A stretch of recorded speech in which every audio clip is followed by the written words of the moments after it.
আসসালামু আলাইকুম। প্রধান উপদেষ্টার সঙ্গে রোববার বিকেলে তার বাসভবনে আমাদের প্রধান বিচারপতি ডক্টর সৈয়দ রিফাত আহমেদ সাক্ষাৎ করেছেন। হঠাৎ কেন প্রধান উপদেষ্টার সঙ্গে প্রধান বিচারপতির সাক্ষাৎ, এটি নিয়ে নানান ধরনের গুঞ্জন ছড়িয়ে পড়েছে। যখন বেশ কয়েকটি রাজনৈতিক দলের সঙ্গে প্রধান উপদেষ্টার সংলাপ চলছে বা আলোচনা চলছে, ঠিক সেই মুহূর্তে প্রধান বিচারপতি কেন আফ্রিকার কোন একটি দেশ সফর করে এসেই তার সঙ্গে দেখা করলেন? প্রথম কারণ হচ্ছে, প্রধানমন্ত্রী বা প্রধান উপদেষ্টার সঙ্গে বিচারপতিদের কারো সাক্ষাৎ সচরাচর দেখা যায় না। এক্ষেত্রে কোনো বাধাও নেই, তবে আমরা সাক্ষাৎ হতে দেখি না তেমন একটা। প্রধান বিচারপতি সাধারণত সাক্ষাৎ করেন নানান কারণে রাষ্ট্রপতির সঙ্গে, রাষ্ট্রপতির কাছে বিভিন্ন বিষয় ইনফর্ম করেন বা পরামর্শ নেন, যেহেতু রাষ্ট্রপতি তাকে নিয়োগ দেন। এক্ষেত্রে প্রশ্ন উঠেছে, কিছু কি ঘটেছে যা নিয়ে খুব বেশি দ্রুত গতিতে আলোচনা কোনো প্রয়োজন ছিল প্রধান উপদেষ্টার এবং প্রধান বিচারপতির মধ্যে, অথবা কিছু ঘটতে যাচ্ছে কিনা অনাকাঙ্ক্ষিত কিছু? আমরা সবাই জানি যে গত 2-3 দিন আগে সেনাবাহিনী বা আন্তঃবাহিনী জনসংযোগ পরিদপ্তর ISPR থেকে একটি তালিকা প্রকাশ করা হয়েছে 5 আগস্টের পর কারা সেনা হেফাজতে ছিলেন, কারা সেনাবাহিনীর কাছে আশ্রয় নিয়েছিলেন। শুরু থেকেই সেনাবাহিনীর পক্ষ থেকেই জানানো হয়েছিল যে 626 জন তাদের হেফাজতে আশ্রয় নিয়েছিল, এবং অনেক ধরনের দাবি অনেক মহল থেকে উঠছিল যে তালিকা কেন প্রকাশ করা হয়নি। সেই তালিকাটি যখন প্রকাশ করা হয়, তখন দেখা গেল ওই 626 জনের মধ্যে তৎকালীন প্রধান বিচারপতি ওবায়দুল হাসানের নাম রয়েছে। আর কে ছিলেন? সুপ্রিম কোর্টের পূর্ণাঙ্গ বেঞ্চের অন্যতম সদস্য, 7 সদস্যের যে পূর্ণাঙ্গ বেঞ্চ, তার অন্যতম সদস্য বিচারপতি এনায়েতুর রহিমও সেখানে আশ্রয়ে ছিলেন। সেই জায়গা থেকে প্রশ্ন উঠেছে, তাহলে ডক্টর মোহাম্মদ ইউনূসের নেতৃত্বে যে সরকার গঠিত হলো তার তো বৈধতা দরকার। তার কারণ সংবিধানে তো অন্তর্বর্তী সরকার বলে কিছু নেই, তত্ত্বাবধায়ক সরকারও উঠে গেছে। সেই জায়গা থেকে সংবিধানের 106 অনুচ্ছেদের রেফারেন্সে সুপ্রিম কোর্টের মাধ্যমে বৈধতা নিয়ে আসা হয়। এই রেফারেন্স কে দিয়েছিলেন? রাষ্ট্রপতি চেয়েছিলেন রেফারেন্স 106 অনুচ্ছেদের ক্ষমতা বলে। তৎকালীন প্রধান বিচারপতি ওবায়দুল হাসান তার পূর্ণাঙ্গ বেঞ্চের মাধ্যমে বৈধতা দিয়েছিল। এখন এটিকে ডক্ট্রিন অফ নেসেসিটি বলা হচ্ছিল, সময়ের প্রয়োজনে বৈধতা বাইরে করতেই হবে, উপায় তো নেই, দেশ তো চালাতে হবে, বেশ ভালো কথা। কিন্তু সাবেক প্রধান বিচারপতি ওবায়দুল হাসান কিংবা বিচারপতি এনায়েতুর রহিম সাহেবরা তো সেনা আশ্রয়ে ছিলেন, তাহলে কিভাবে তাদের মধ্যে বৈঠক হলো? সেই প্রশ্নটি এখন খুব গুরুত্বের সঙ্গে উঠেছে। আরো একটি যে প্রশ্ন উঠতে পারে, যে তারা যখন সেনা হেফাজতে ছিলেন, তাহলে কি তাদের উপরে চাপ প্রয়োগ করা হয়েছিল এরকম একটি রেফারেন্স দেওয়ার জন্য? আবার সংবিধানের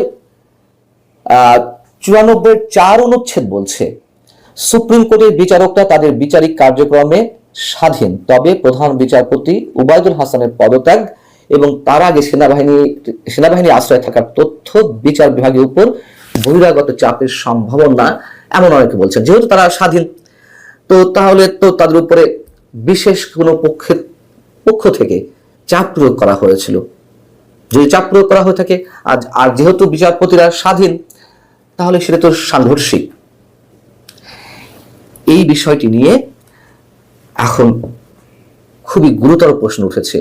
আমরা মনে করতে পারি, মানব জমিনের সম্পাদক সিনিয়র সাংবাদিক মতিউর রহমান চৌধুরী, তিনি মোটামুটি আরো 5-6 মাস আগে খুবই গুরুত্বপূর্ণ একটি প্রশ্ন রাইজ করেছিলেন। রাষ্ট্রপতির সঙ্গে তার যে কথোপকথন হয়েছে এর মধ্যে, সাক্ষাতের মধ্য দিয়ে, সেখানে তিনি বলেছিলেন যে সাবেক প্রধানমন্ত্রী, মানে তিনি যে পদত্যাগ করেছেন শেখ হাসিনা, তার কোনো লিখিত ডকুমেন্ট তার কাছে নেই। মতিউর রহমান চৌধুরী সচিবালয়ে নানান দপ্তরে ঘোরাফেরা করেছিলেন, কোথাও সেই ডকুমেন্ট খুঁজে পাননি। এবং সেনাবাহিনীর কারোর কাছে আছে কিনা, সেনা প্রধানের কাছে আছে কিনা তার পদত্যাগ পত্রটি, সে বিষয়ে নিশ্চিত করে কিছু জানা যায়নি বা কেউ কিছু বলেনি। এবং এটি নিয়ে তখন তুমুল বিতর্কের সৃষ্টি হয়েছিল। অনেকে বলছিলেন যে কেন এই প্রশ্নটি তুলতে হবে। প্রশ্ন অবশ্যই তুলতে হবে। বর্তমান সময়ের জন্য না হোক, ভবিষ্যতের জন্য এই বিষয়গুলো অমীমাংসিত থাকতে পারে না। সেই জায়গা থেকে মতিউর রহমান চৌধুরীকে অনেকে কাঠগড়ায় দাঁড় করানোর চেষ্টা করা হচ্ছিল। মতিউর রহমান চৌধুরী বলছেন যে আমি সাংবাদিক, প্রশ্ন করাটা আমার দায়িত্ব, সমাধান কি আসবে সেটা আমি জানি না। অবশ্যই সাংবাদিকতার জায়গা থেকে মতিউর রহমান চৌধুরী রাইট পজিশনে ছিলেন এবং বিষয়টি ধামাচাপা পড়ে যায়, অমীমাংসিত অবস্থায় থেকে যায়। সরকারের পক্ষ থেকে চ্যালেঞ্জ করা হলো যে না, এই ধরনের ডকুমেন্টস আছে, কোথায় আছে, কি আছে, কার কাছে আছে, কেউ দেখাতে পারেনি। তো যাই হোক, সেটি আলোচনার বাইরে চলে গেছে।